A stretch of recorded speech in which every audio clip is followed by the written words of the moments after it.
Hey guys, Jason here. Before we get started today, I wanted to let you know that we were talking to our friend Dr. Jana Harmon in this episode. We were doing it on Zoom and we had a little bit of technical problems this week, but it does get better after a few minutes. But hang in with us, guys, because we are changing platforms and things will be sounding awesome soon with some really exciting new guests. Hope you enjoy the episode.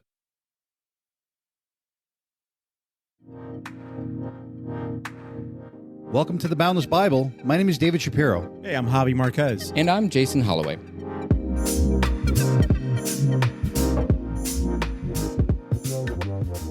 Welcome to the Boundless Bible, everybody. How's it going? Awesome today. Thank you. Good. Today on the Boundless Bible, we are honored to welcome someone who speaks deeply to both the heart and mind. Dr. Jana Harmon is a teacher, author, and host of the Ex-Skeptic podcast, where she explores the powerful journeys of former atheists who found faith in Christ. With Ph.D. in religion and theology and a heart for apologetics and discipleship, Dr. Harmon brings a unique blend of scholarly depth and compassionate insight. Her passion is clear, helping others encounter the truth of God's love through reason, story, and relationship. She also happens to be one of the most welcoming and loving people, which I've personally felt, who lives out Christ's desire to love others. Jana, thank you so much for joining us. It's a real joy to have you on today. Oh, it's a privilege to be with you all today. Thanks for having me. Oh, you're very, very welcome. We're going to kind of throw a softball pitch at you real quick, just to ask you an easy question, which is, what is one story of the Bible that you really relate to? A story of the Bible. Wow. Actually, this morning I was reading the book of Ruth. And I find some relationship with that in terms of, I would say that my life journey has been one of taking you out of your comfort zone, putting you in places that you have no idea what the Lord has in mind for you. But I love the journey of Ruth with Noemi, that she was willing to follow Noemi, follow her God, and to put herself in places that were completely foreign to her, in a field of Boaz where she knew no one, and was putting herself actually a little bit at risk. But the Lord knew everything in advance. And so at the end of the day, the Lord provided for her all along. He led them and led her. And I will say, just as a quirky relationship to my own life, I was sitting in a classroom at Biola in a master's degree in apologetics that I had no idea really why I was there. And the professor turned to me during lecture midstream and said, "You're going to direct the show." I had no idea what he meant by that. Podcasts weren't even a thing at the time. There's no way I could have known the steps that the Lord had planned for me and the work that, he had for me to do. But it's just one of those things where you just step into obedience and trust, and then you find yourself in the most unusual places. Amazing. That is incredible. I mean, I found that journey for myself, not nearly as deeply as you have, but that when you trust and when you obey, you find yourself in places you just didn't expect and you couldn't have gotten to on your own accord. That's exactly right. So the second question I have is, you've interviewed hundreds of former atheists. What kind of drew you to that mission? What surprised you the most about you being drawn that way? I mentioned that I was in a program in apologetics, and I was driven there because I felt myself flat-footed in answering questions to atheists. I didn't understand that world. I didn't understand the world outside of Christianity. I knew the Bible. I was engaging with seekers and skeptics, and I couldn't answer their questions, and I found myself afraid and fearful. And so I went through this program in apologetics at Biola, and got out of that. When you look into the worldview of Christianity, you find that there's a lot there. There's a lot of history and philosophy and archaeology and just so much that supports that worldview as really the one that seems to be the best fit for reality. It seems to be true.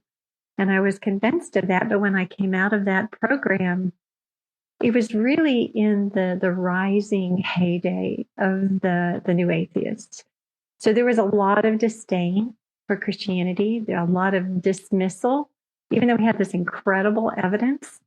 They would just dismiss Christians and Christianity out of hand, and not only just dismissed it, were contemptuous of it. And I watched that over the years thinking, well, what would it take? What would it take if they're dismissing this worldview that seems to really be the best logical, evidentially grounded worldview? What would it take? And so I started thinking about that. I was reading C.S. Lewis. Of course, I was part of the C.S. Lewis Institute, and Blaise Pascal and Francis Schaeffer, and really thinking that, there's a lot more to us in our humanity than rationality. There's got to be some other reasons involved in all of us in terms of how we form our own beliefs and how we become resistant to others, and what it would take for someone to change. And looking at this juxtaposition between Christians and Christianity and atheists and those who strongly oppose it, what would it take for an atheist to become a Christian? Because we both, at least those were two worldviews that contended that they believed in objective reality. So there was a common playing ground there. So I wanted to really look and see what it would take on a practical perspective, what it would take for someone like that, someone so resistant or skeptical, to really turn in the direction of God. And so that's why I went on that journey to investigate 50 former atheists in their story. So far, right? But that was in my doctoral. That was just in your doctoral. I thought that. Wow, really? that was my doctoral work. So I did a mixed method study where they did survey and interview, and just looked at all the data associated with that. That's amazing. So our other co-host, Javi, we're having some technical difficulties today, which is why you're only talking to Jason and I. But one of the questions I know that he had, and I want to ask for him, in your work with atheists, did you find that there was an emotional or a intellectual issue with believing in embracing the faith? In terms of, I like I mentioned before, we are whole people. And so all of us embrace our beliefs or resistance or rejection to others for many reasons. Intellectual being part of it, emotional being part of it, our experience in life, the people we know, the relationships we have, the things that we presume, the things that are fed to us from our social relationships, from culture. So when you ask that kind of a question, we'll say, well, it depends on who you're talking to, and it's usually a combination of a lot of things. and sometimes, if they're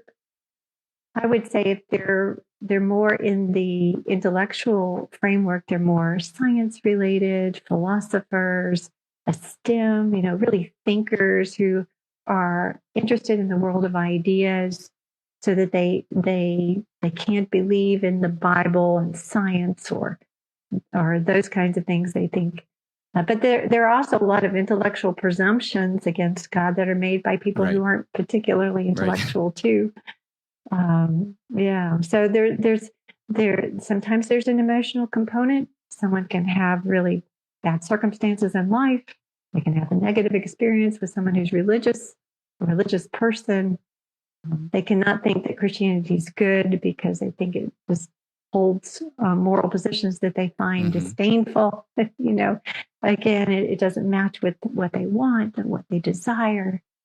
Again, there's just a combination. I would say you just tap into any one person and you'll find elements of a lot of those things. I agree. I have a question for you, which is that after, you said you got into it because you couldn't understand why people could be atheists, right? And you found yourself getting in conversations where you didn't have, you weren't able to, maybe answer them in the way that you wanted to. Do you feel after doing all of these interviews that you now, when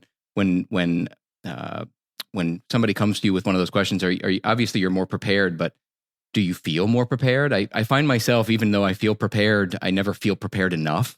I'm just curious how it would be for somebody who spent a lot of time picking it apart and putting it back together. That is a really good question. I think preparation for me never ends. And I first of all, let me just say that I depend heavily on the Spirit of God to help me in discernment when I'm sitting across the table from someone. In fact, I was sitting across the table from someone this past week whose daughter, college student, is rejecting God. And so despite all of the, theoretical things that I know, the grounding of belief, the questions I have in my head, the reasons why, I think she's wrong or whatever, there's still a dance. I would say there's a dance. There's a sense in which you're never really quite sure what someone is truly thinking. There's a gentleman named Tom Scott, and he says, and he's an evangelist. He goes on campuses. He's been doing it for probably 20 years or more.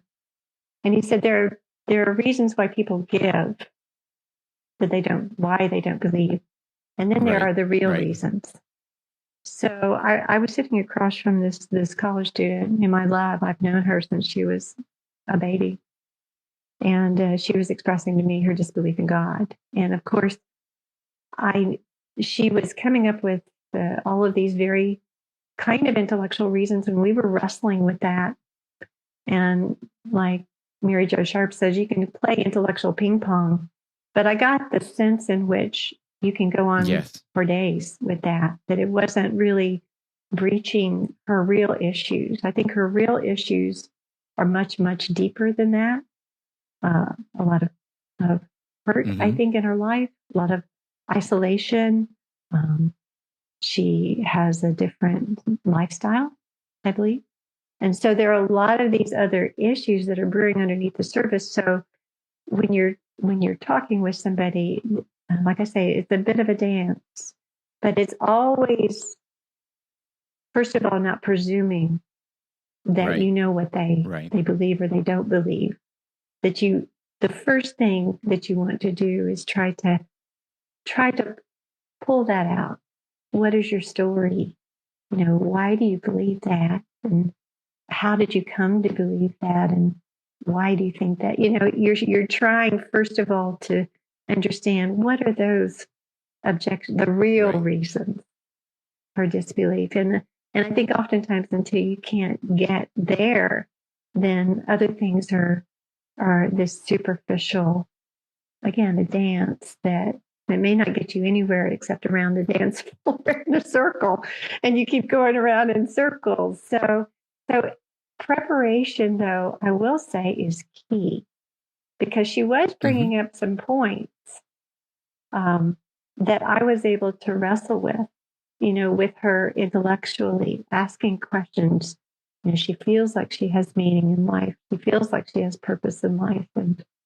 But yet she has, I was asking her about, well, how do you ground that? Where does that come from your perspective? So there's a real sense of, as Christians, understanding our own worldview and what it brings, and understanding the others and maybe what it doesn't bring. I think a lot of people, they will reject Christianity. They're good about destroying it, dismissing it, but they haven't really thought very clearly about their own worldview and what they have embraced if they have rejected God. Yeah, I think it's really important what you just said about making sure that you listen and don't presume before you go tell somebody else why they do or not believe, which reminds me of James 1, where he says, be quick to listen and slow to speak. And I think that's one of those important things to remember when talking to somebody who doesn't believe, is you have to ground yourself in their disbelief before you can even approach their disbelief. That being said, I also, I don't know if you know this, but I was a person who grew up in church. I left the faith at 18 for a lot of the reasons that you've said previously, for philosophical reasons, for, it didn't suit me or it didn't fit with what my experience had been. And I left the church for 25, 26, 27 years, very long time. I'm very old. And I left for a very long time. And, I was the person who had those arguments, and I was the person who had those fights, and I was the person who could debate it to, the nth degree. And it wasn't until, first of all, I had, what could only be called a holy experience, and, God pulling me back in and saying, you need to listen now. It's time for you to pay attention. And so I've spent the last 2 years kind of, untangling the life that I've woven for myself over the last 25 or so years. And one of the things that I realized, and I'm curious how common this is, just because I haven't met anybody who has this experience, but what I realized was that I was very confident in what I knew, and yet I didn't actually know. And so, the thing about being atheist is you're so busy saying, no, that's not true. No, that's not true. No, that's not true. But when you dig into my own arguments, I also tell you, actually, I don't know if that's true either. So I had to take this step into agnosticism before getting a new. So I went atheist to agnostic. And then I realized that agnostic means I don't know. That's what it means. There's no sense of certainty in anything. So I can't put certainty in my atheism, but I also can't put certainty in, if you're truly agnostic, you can't put certainty in either one. And so that makes the whole world open back up. All your presuppositions have to fall apart. All of your paradigms have to shift, all of your, or be destroyed for what it's worth. And you have to build them up from the beginning again. And this may be kind of controversial, but I consider myself still to be an agnostic in that sense, that every time I go into a conversation, I go in with no presuppositions. Yes, I am a Christian. Yes, I believe in these things, but I don't hold them so tightly that I'm willing to fight everybody else about them. I'm here for the truth. I'm here for the openness. It just so happens that when you seek truth, you keep finding God.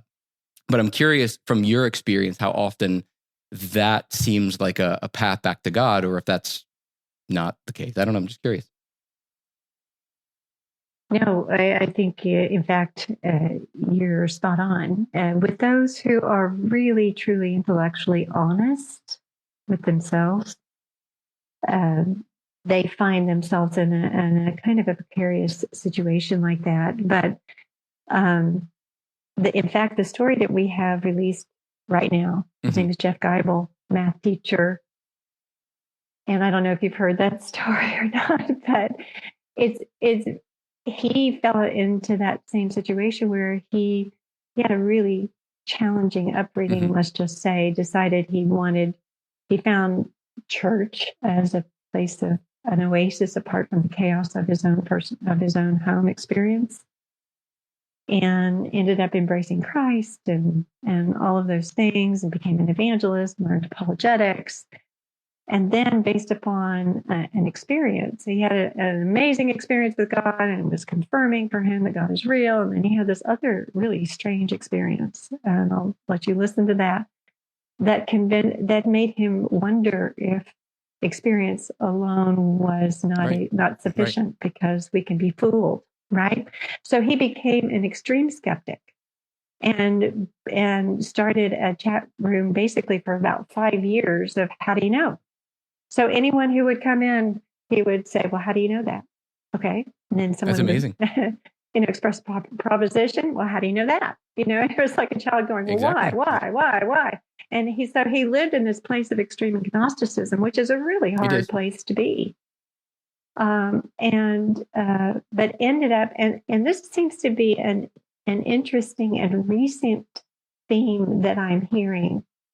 And that is that for him, he was a math teacher, and the aha moment for him was when he was in graduate school, and he learned 29 basic axioms from which you have to, express your all of math. But those basic math axioms have to require some kind of degree of faith, right? To order to accept those propositions or presuppositions in order to move forward. And then he said, I realized that I have a choice here. There are different sets of presuppositions. There are math, but in terms of metaphysics, there are those that presume God doesn't exist. There are those that presume God exists. Which brute facts about reality am I going to accept? And he looked at his own life and the experiences of his love for his wife, his love for his 9 children, that there were experiences in life that seem better to cohere with the Christian worldview and the grounding of it rather than not. So he moves forward. And in fact, I've heard this complaint a lot, that someone will come on Ex-Skeptic and say, I'm still skeptical. I mean, I live my life as a skeptic. I'm always seeking towards truth. I don't think that your point is very well taken. I don't think we should ever be in a place where we're so closed-minded.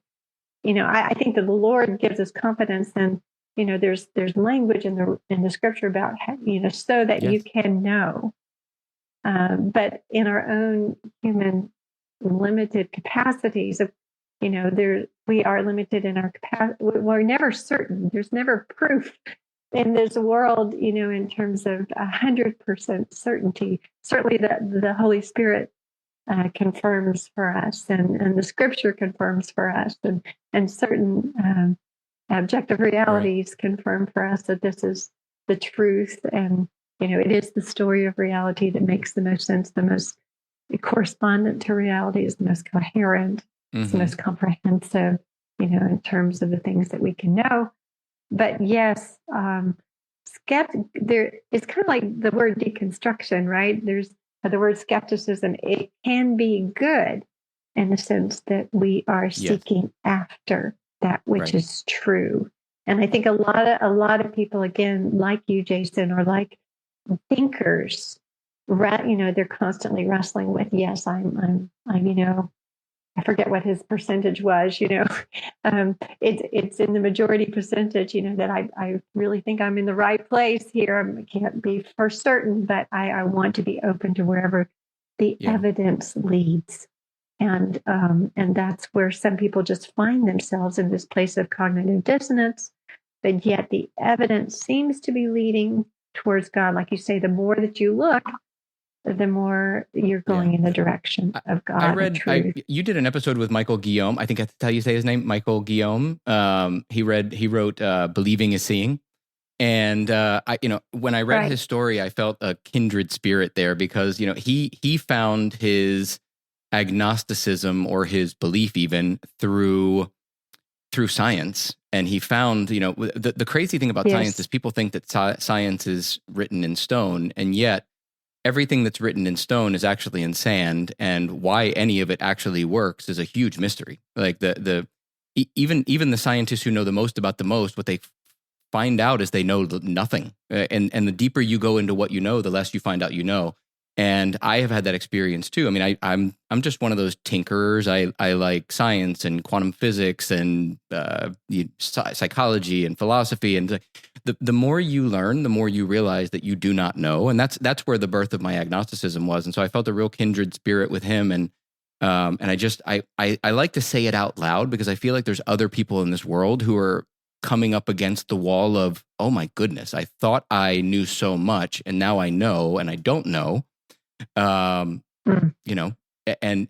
not knowing what to do with that not knowing. And so this is the opportunity to just open it up. So David, I know you have something. It's fine. What's interesting, and I'm not going to take full credit for it. But one of the things that happened a couple of years ago was, across the table for me was this gentleman next to me. And he was the one who I was given by the church to go, hey, have coffee with this guy. He's a thinker, and he's have some questions, and why don't you just have this conversation with him? And again, nothing that I said do I take credit for. It was fully God that worked on him. But I have a deeply moved moment with him, where I look at him now, I look at him from where we were in that conversation I had. I'm just curious about you. Is there a conversion story that just deeply moved you, that changed you from somebody that you had talked to, and just that sticks to you? Wow. I've heard so many. And I will tell you, though, that there are some that just kind of, they do stick with you, because I think it's a reminder for me that no one is too far from the love and the hand of the Father. Gosh, the emotional, just even thinking about it. There's a story from a guy named Chris Adam, and I met him at a conference. He was standing next to me in line as we were waiting to register, and I thought, this guy has a story. I just knew it. And I would encourage anybody to go listen on my podcast with it. But he grew up also in a very difficult environment where love for him meant abuse. So he knew he didn't want any part of that. It came from his family, his mother particularly. He was also perceived as stupid, when in fact, he's probably a genius. And so he was misunderstood and abused, but he was very bright. So you can imagine, the reasons why he dismissed God. Right? He was rejected and abused. But he knew that he had, because of his intelligence and his ability to articulate things, he had the ability to lead. And so he found this sense of power, and the power that he found was in dark spirituality, in the occult, and he lived in that world, and he moved in that world as a leader, at least among his peers, as someone who was influential and understood, and even understood how to engage with dark spirits. His mother was concerned about him, as should be. Asked there was a pastor across the street and said, "Would you talk to my child?" And so Chris, with his friend, also engaged in the same spiritual darkness as he was, went into this man's office at church, and they actually started using the computer keyboard as a Ouija board, channeling dark powers or spirits to type things on the computer that about the pastor that could not have been known otherwise. There's just no way that. And when the pastor saw that, he said, "Oh, you're seeking power. I can tell you where and who the source of real power is. And his name is Jesus Christ." And the girl was completely undone and fell face down. I mean, This is a dramatic story. No, they're not all like this. But she fell face down and gave her life to Christ. And then, of course, their relationship became contentious, but she kept pushing the Bible on him. And he's like, "I don't want to have anything to do with it." But he eventually reached a point where he was actually interested in some kind of, end world things, and, started reading Revelation and just getting these ideas in his head. And I really don't want to give away the rest of the story. It's a great cliffhanger. Because it's pretty dramatic. It's pretty dramatic. But he ended up, because he's a genius, and with AI, he ended up developing a Bible app that's driven by AI that can amplify the Bible in so many different ways. And we're still working together, actually, doing some projects. So, but just again, that is, that's drama. But the reality is, we live in a spiritual world. And I think a lot of people don't understand the spiritual warfare and the battle that goes on for the lives and the souls of men and women. And, these might be intellectual issues, people might have emotional issues, but at the end of the day, it's a spiritual issue, because there is a spirituality over which Jesus is King of Kings.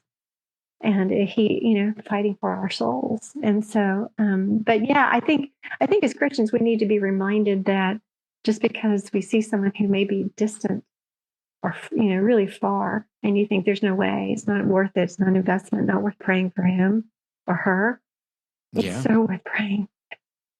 It's so worth praying and engaging where the Lord provides opportunity, because you just never know. Now he's just a soldier for the kingdom.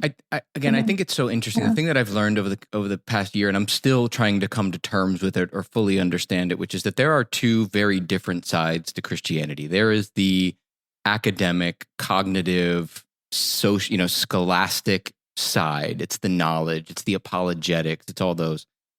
But there is definitely a spiritual, more so even, a spiritual and human and emotional side to the faith. And it is where you feel God, and those who have felt God can't deny that feeling of God. Even those who want to deny when they've had that experience of seeing God face to face or side by side, or in the presence of, eventually it's inevitable to talk about. And so, one of the things that I'm trying to come to terms with it, because on one hand, we are bred to discuss things with people in cognitive ways, and we are not bred to.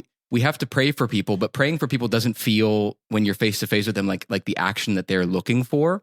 And you can't force the Holy Spirit on them, and you can't force the presence on them. And so, you do have to pray for them, and you have to do that, and you have to do that with great faith, and you have to do that with a belief that it's going to help them. But there's this interesting thing I've been playing with on the cognitive side, which is that, and I did a Stanford class with Robert Sapolsky, who's like this leading geneticist, behavioral geneticist, really cool. But I learned this idea of phase thinking. So phase 1 thinking, phase 2 thinking, phase 3, where phase 1 is basically you're learning it wrong, but at least you're learning the framework. It's the reason you learn I before E except after C, even though that's not really a rule. But it gets you in the door, right? And then phase 2 is where you start to like ease into some of the exceptions and the exclusions and so forth and so on. And then third is to really get into the nuts and bolts, where there's just as many exceptions as there are truths. There's just as many rules as there are, falsehoods and so forth and so on. And I say all of that to say that I think one of the problems, and I'm curious what your thoughts on this, of Christianity right now is most people only have a phase 1 understanding of Christianity. They know what they learned as children. They know what they learned at the basis of, societal understanding of Christianity, but they don't go and figure out what the phase 2 and the phase 3 are. So they're still hampered by this very minuscule understanding of the faith, very small understanding of what any of it means or where it came from or how it came to be or any of that. And so they're fighting. And so when I am having academic conversations, I find myself fighting against these very basic things where even to get to phase 2 and phase 3, there's a lot of information that has to be included in the conversation just to get the conversation to a point where it can be had. Do you see that as well? Or do you have any advice for somebody who's looking at it that way and trying to give somebody a phase 2, phase 3 education in 4 minutes flat? Are you saying a Christian to Christian? Yeah, even Christian to Christian. I mean, yeah. I think both are true. I think most Christians have a phase 1, maybe slightly phase 2, but. Well, I would say that the intellectual component of our faith is completely grounding important. It is foundational, right? All of those things. I will say, in my experience of it, whether Christian, non-Christian, unless there's a felt need to know, they're not interested. And that's a shame. I think it's a real indictment on the church that it's not just a basic component of how we've, the framework for reality, Christian worldview, how the scripture fits in, amplifies all of reality, because I think we've created a very reductionistic view of, I just know my Bible and my verses and it's good for me. If you're evangelizing, you're bumping up against other worldviews and you're trying to understand things, and either you retreat because you don't know it. But I'm finding that more people, especially as people they know and love, are leaving faith. They're wanting to know, so it creates this felt need. But I will say, and this is very important. In fact, this is one of the most fascinating things in my research. When I looked at those 50 stories people resist God. Okay, what is the catalyst? What is the $1 million question? What is the catalyst that will produce openness towards reconsidering the possibility of God? For you, Jason, it sounds like you were having some intellectual wrestling going on. And that is a part of it.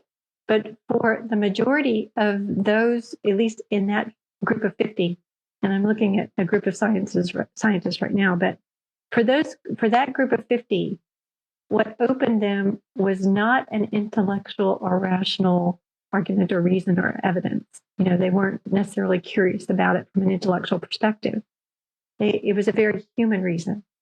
There was something about Christianity that became attractive or good or reason.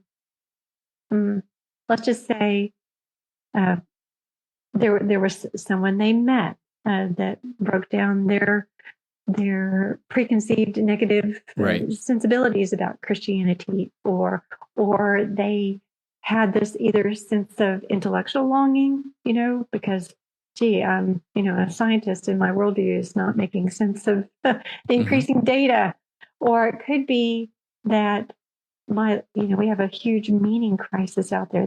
Somebody's like, okay, I've lived in expressive individualism for long enough. This is exhaustive. I'm not finding myself, my identity.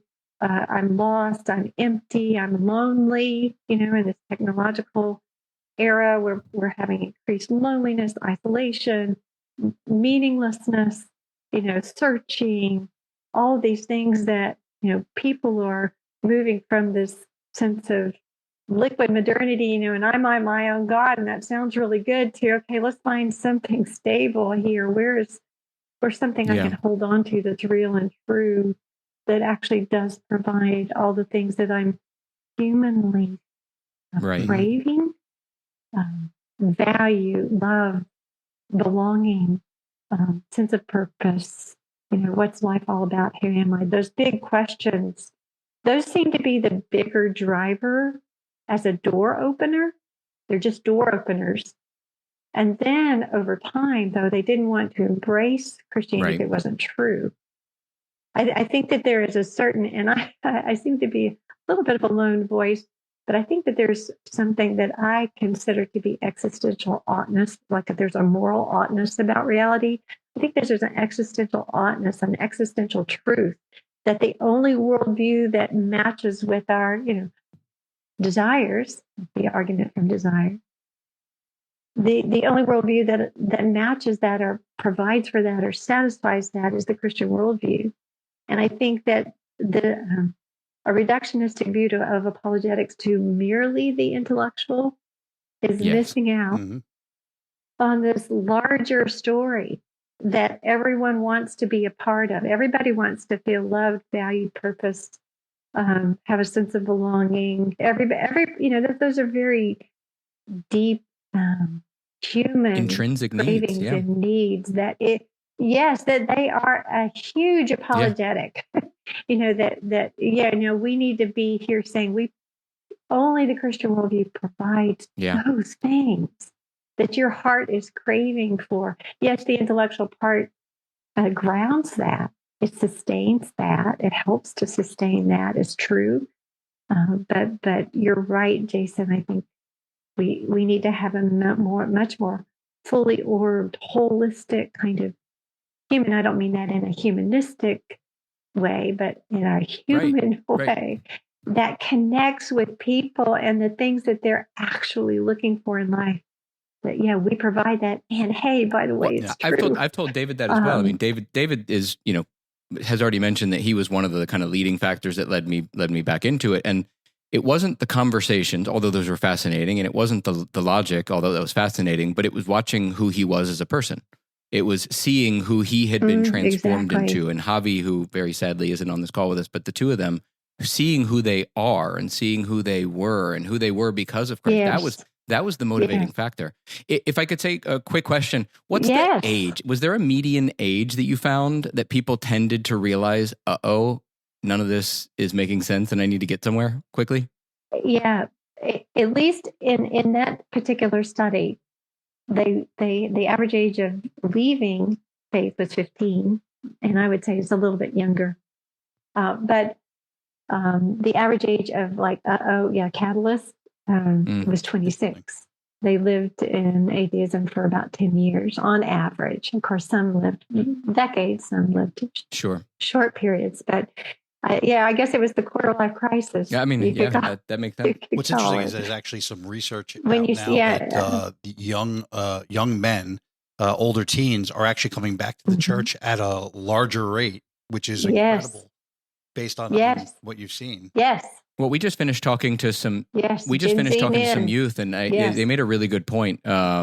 He's 18, I think, and he said, you guys should be aware that we are in our age group. There are many people who don't have hobbies. Their entire hobby is scrolling through their phone, and they don't do other things. And I think that has something to do with it. I mean, when you don't have anything and you don't have any purpose, there goes what you said before. It's just opening up earlier in life. Yeah. It's the realization that you need something and that you're lonely and that there's a big world out there and you're not a part of it. And it's just coming a little earlier now. And I think that has a lot to do with it as well. It was a really spot on, insightful comment. Yep. Go ahead. I was going to say, I think that it is interesting to see this trend that's happened over the past, I would say 5 years or so, with Jordan Peterson, right? Giving young men something like, okay, get up, make your bed, do something that's purposeful, do something, don't just scroll, and actually esteeming the scripture. And so you're seeing, as well as other public intellectuals coming to Christ, and there's what I would call a plausibility shift. That whereas before, the full atheist movement, Christianity wasn't true and it was not good. Now, people are saying, well, no, actually, it helps stabilize Western society. There's really good moral structure in the Bible. There's something good and meaningful and something worth hanging on to, a solid foundation, a rock rather than sand, all these things that are allowing these young men who are craving in this society where femininity is masculinized and, the masculine is feminized, and they're searching for their identity. And they're going, no, we're not like that. We want to be more. We need more, and they're actually going to very demanding forms of Christianity, even. Orthodoxy and Catholicism and even charismatic movement. They're things that seem real or true or even weird, like something to hang on to that's different than the world. And it's exciting. Yeah. So it's ironic because to see Stoicism had a big, had a big rise over the past 10 years or so. And the problem with anybody who ever tried Stoicism is that it's a long game with no end and not a very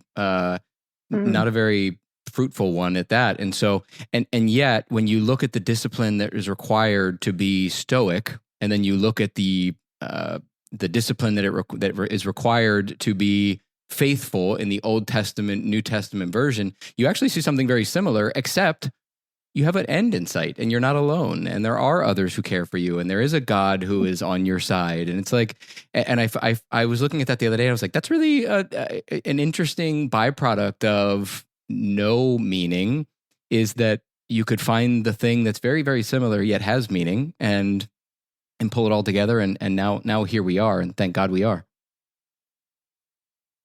Yeah. I think there's a movement.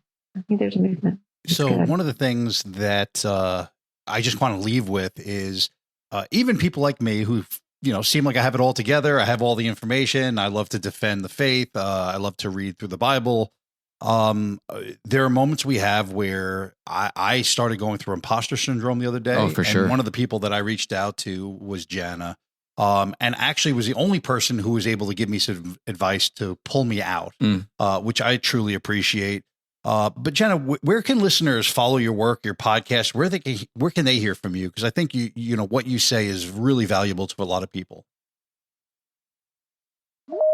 Most of the work that I do is with Ex-Skeptics. So we have a website, ex-skeptic.org. We have a YouTube channel. One of the greatest things, or greatest, is that terrible to say, about your own website? But here's the thing. These stories, we have over 120 stories now of former atheists and skeptics, but they don't only just give their story. So you can kind of see how someone moves from resistance to openness to faith. But they also give advice to Christians who are trying to engage with non-believers or skeptics. And they also, as former skeptics give advice to curious skeptics as to how to take steps forward towards God. And what we've done because if somebody comes to our site, they're like, well, gee, there's so many stories. How, where do I go? We've developed playlists of certain types of stories, and certain hard questions like, can I believe in science and God? So we've created a playlist of stories that particularly deal with that issue. Or is it rational to believe in God? Or, I don't, what about, does it really matter that I believe in God? Or, what if life hurts? Right. Is God good? Or, there's just a lot of different playlists that we're still in the process of developing. We have developed 9 of those. So if you're looking for something particular, certain kind of story that you think that might be helpful, take a look on our YouTube channel. Again, that's outstanding. Amazing. And not to self-promote, but I do believe I make an appearance on one of those episodes coming up. You do on August 15th. David's episode's releasing. There you go. We're going to have a premiere. We're going to have a red carpet. We're going to do the whole thing for him. We're going to do the whole thing. Top hat and all. Yes. Top hat and all. Yeah, Jason, it sounds like you need to come on and as well. So I would appreciate that. That would be very enjoyable as well.